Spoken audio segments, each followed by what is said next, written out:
Olá, gente!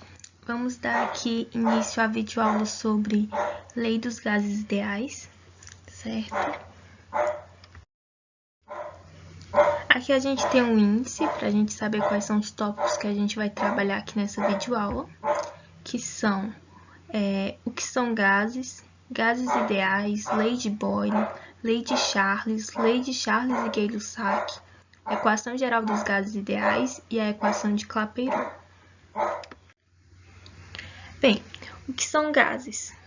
Os gases, eles são fluidos que não possuem forma nem volume próprio, ou seja, a forma e o volume dos gases dependem diretamente do recipiente no qual estão inseridos. Então, aqui nesse gifzinho, a gente tem os três estados físicos da matéria, né? Sólido, líquido e gasoso. E aí, a gente tem a comprovação do que é dito aqui, né?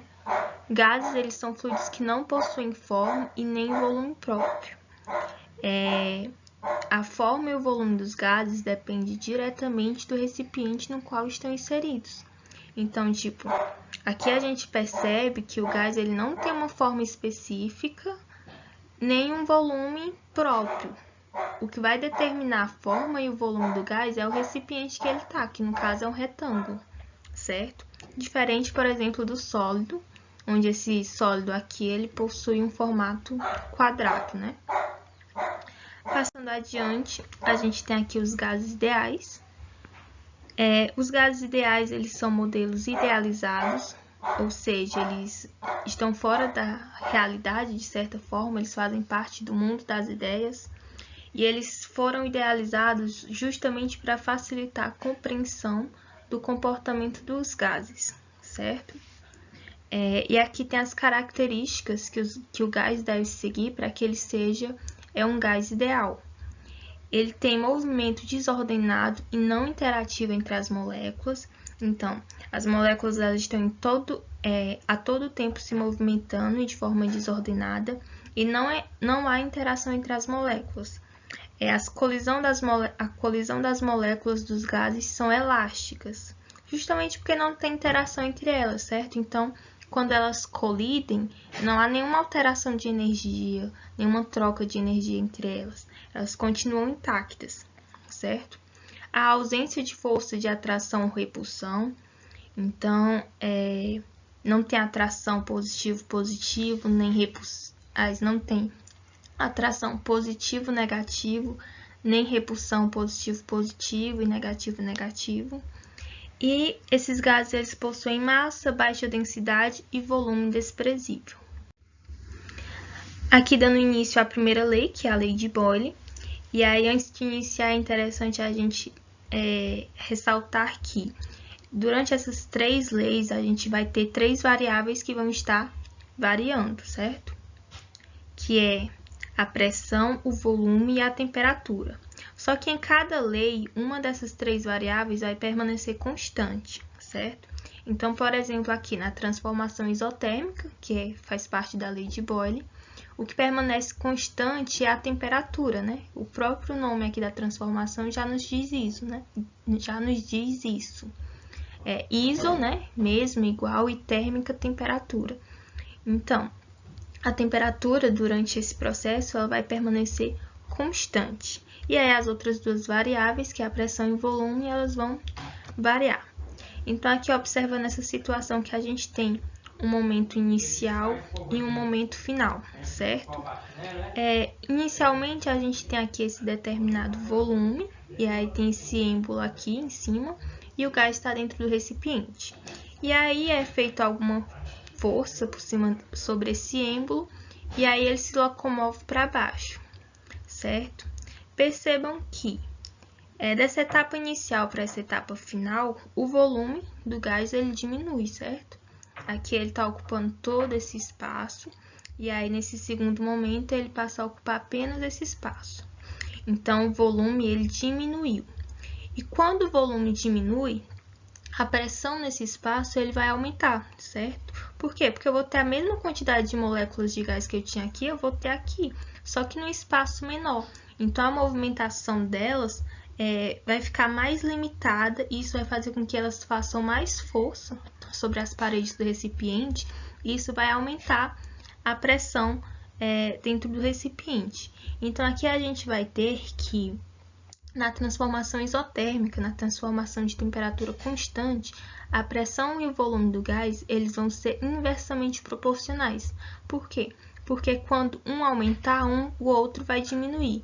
Quando o outro aumentar, o outro vai diminuir, certo?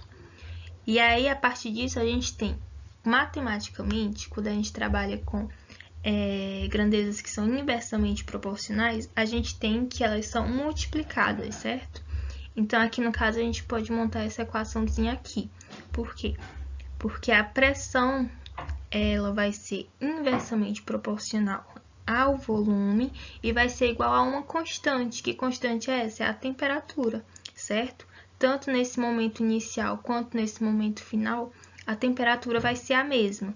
E quando eu aumentar uma, a outra vai ter que diminuir justamente para que isso permaneça constante, certo?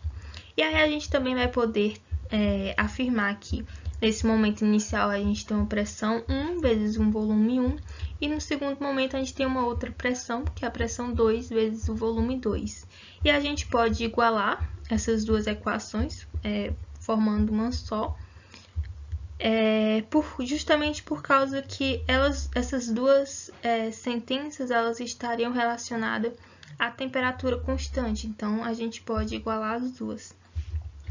Passando adiante, antes de passar adiante, importante ressaltar também aqui a questão da pressão, do volume e da temperatura, que elas são as três variáveis, né, das unidades de medida. A pressão, ela muitas vezes vem em atm ou pascal, o volume vem em litros ou metros cúbicos, e a temperatura ela tem que ser trabalhada sempre em Kelvin, viu? Dentro das equações. Passando adiante, a gente tem a lei de Charles, que é a transformação isovolumétrica, onde iso igual ao mesmo, volumétrica volume, então mesmo volume, volume permanece constante. Essa transformação ela também é conhecida como isocórica ou isométrica, certo? E aí, como é o volume que permanece constante, a pressão e a temperatura elas vão estar variando. Então, aqui analisando essa situação aqui proposta, a gente tem um momento inicial, né, onde está aqui o gás dentro do recipiente, o êmbolo ele está fixo para que não haja a variação do volume, certo? Esse êmbolo ele é fixo.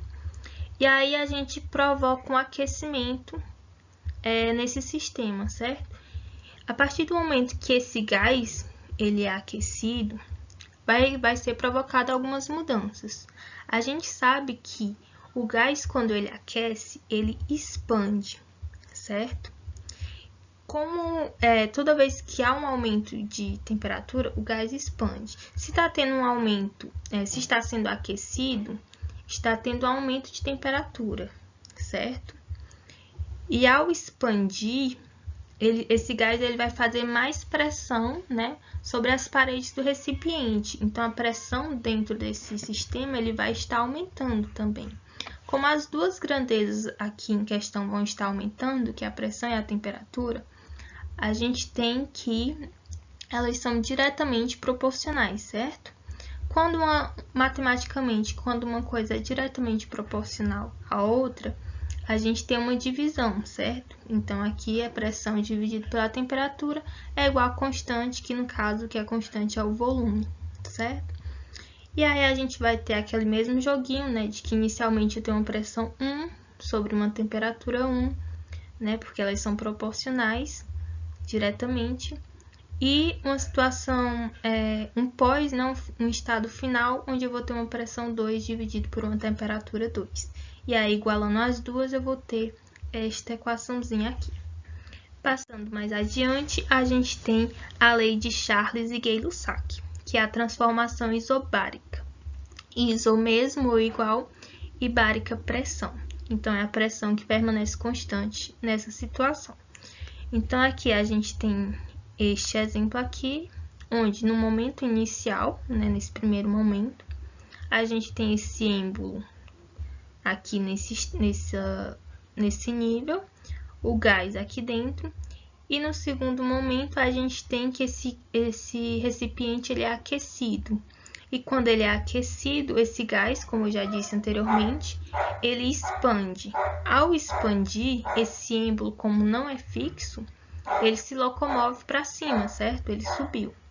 Então, percebam que está havendo aquecimento nessa segunda etapa. Se está sendo aquecido, eu tenho um aumento de temperatura. E o gás está expandindo, porque o êmbolo não é fixo, então ele conseguiu expandir. Como ele expandiu, o volume aumentou. Então, temperatura aumentou, volume aumentou, os dois são diretamente proporcionais, certo? Como é diretamente proporcional, é uma divisão, então volume sobre a temperatura vai ser igual a constante, constante do caso é a pressão, certo? Aí no momento inicial eu tenho um volume 1, que é dividido por uma temperatura 1, e um volume 2 dividido pela temperatura 2 na situação final. E aí, igualando nas duas, eu tenho essa equaçãozinha aqui. E aí a gente parte para a equação geral dos gases ideais. Por quê? Porque não há necessidade, né? Foi desenvolvido a junção dessas três situações, né? Da isotérmica, da equação da isotérmica, da isobárica e da isovolumétrica. Juntando essas três equações, né? Que elas estão aqui, ó. Que é a isotérmica, a temperatura, a pressão constante, a isobárica, e a do volume constante, que é a isocórica, ou isovolumétrica, ou isométrica. E aí, juntando as três, a gente tem essa equaçãozinha aqui, que é conhecida como Pivot, Povotó, né? Para ficar mais fácil de decorar. Onde a gente vai utilizar ela sempre que a gente estiver trabalhando com situações em que a gente tem um momento inicial e um momento final, certo? Então, aqui a gente vai fazer um exemplozinho para visualizar isso. Um cilindro com dilatação térmica desprezível possui volume de 25 litros. Nele estava contido um gás sob pressão de 4 atmosferas e temperatura de 227 graus Celsius. Uma válvula de controle do gás do cilindro foi aberta até que a pressão do cilindro fosse de 1 atm. Verificou-se que nessa situação a temperatura do gás e do cilindro era ambiente e igual a 27 graus Celsius. Considere que a temperatura de 0 graus Celsius corresponde a 273 kelvins. Assinale a alternativa que apresenta o volume de gás que escapou do cilindro em litros. Então, vamos começar analisando os dados que a gente tem. A gente já percebeu que a gente tem uma pressão inicial, que tem uma pressão final, que tem uma temperatura e depois tem outra. Então, a gente vai separar isso em um momento inicial e um momento final. No início, a gente tem o quê? A pressão inicial, que vai ser P1, ela é de 4 atmosferas, a temperatura é de 227 graus Celsius e o volume ele é de 25 litros, certo? Então, tá aqui esses dados. Lembrando que tem que sempre transformar os Celsius para Kelvin, porque senão vai dar erro no resultado. E aí aqui na questão ele já traz, né, que considera que a temperatura de 0 graus Celsius corresponde a 273 kelvins, né? Então, basta fazer aqui a sominha de 227 mais 273, que vai dar igual a 500 kelvins. No momento final, a gente tem que a pressão 2 ela vai ser de 1 atm e o volume eu não sei, vai ser descoberto, e a temperatura final ela é de 27 graus Celsius, né? Então, 27 mais 273 igual a 300 Kelvin. Separados os dados, agora é só botar na formulazinha do Pivot Povotó. Então, tá aqui a formulazinha, P1, V1 dividido por T1 igual a P2 vezes V2 dividido por T2. Substituindo os dados, é aqui 4, né, da pressão, vezes 25 do volume, dividido por 500 da temperatura, igual a 1 da pressão, vezes o volume que a gente vai descobrir, dividido por 300. 4 vezes 25 dá 100, repetiu aqui o 500, repetiu aqui também, e multiplicou 1 vezes V2. Simplificou aqui, o 0 com 0, ficou 1 quinto, igual a V2 sobre 300. Multiplicou meu pelos extremos, ficou 1 vezes 300 dividido por 5 igual a V2. 300 dividido por 5 dá igual a 60 litros. Então, o volume 2 é 60 litros. Entretanto, Vamos rever aqui a pergunta. Assinale a alternativa que apresenta um volume de gás que escapou do cilindro. Então, o gás ele escapou do cilindro. Esse daqui é o total que eu obtenho na situação final. A gente tem aqui bem no início que o cilindro ele possui o volume de 25 litros. Se ele tem 25 litros e foi produzido no final, né, com essas alterações, 60 litros de gás, né, o gás passou a ocupar esse espaço de 60 litros, então, esse gás vai ter vazado. Então, a gente vai ter que fazer uma subtração aqui para poder encontrar o valor que escapou. No caso, a gente faz 60 litros menos os 25 litros, que é o que o cilindro comporta. Isso dá igual a 35 litros, e aí sim a gente tem a resposta para a pergunta da questão. 35 litros. Passando adiante, a gente tem aqui a equação de Clapeyron, que ela funciona como uma generalização das leis empíricas de Boyle, Charles, Gay-Lussac e do Avogadro. Então, até então a gente vinha trabalhando com situações em que eu tinha um momento inicial e um momento final. A partir desse momento, com a equação de Clapeyron, eu não preciso de dados iniciais e de dados finais. Eu vou trabalhar com um momento específico, certo?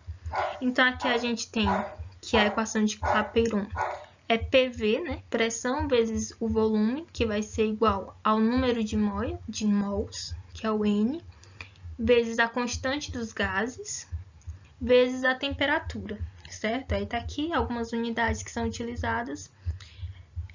Tomando cuidado sempre que na constante dos gases a gente costuma usar muito esse valor aqui, né? De 8,3145 joule por mol Kelvin. Só que esse valor ele pode variar muito de acordo com a unidade que for utilizada.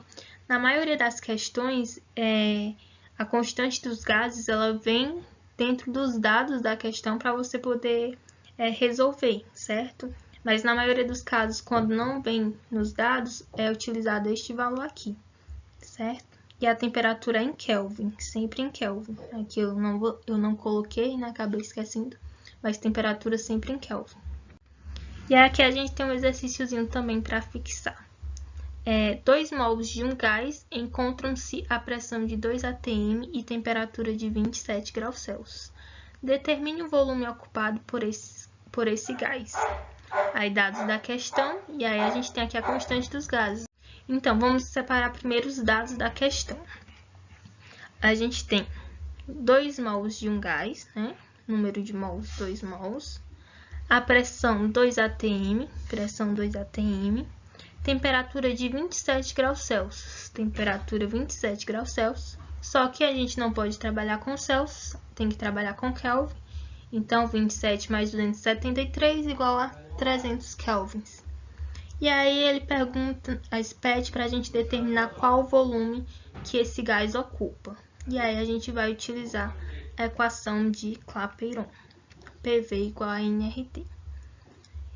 Seguindo adiante, a gente tem aqui a resolução, substituindo aqui na formulazinha o valor da pressão vezes o volume, né? 2 vezes o volume, que vai dar igual ao 2 da pressão, vezes a constante dos gases, 0,08 no caso,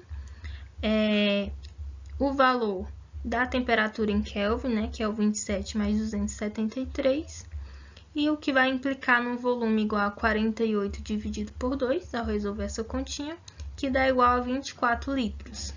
Sendo assim, a resposta da questão é 24 litros. Beleza?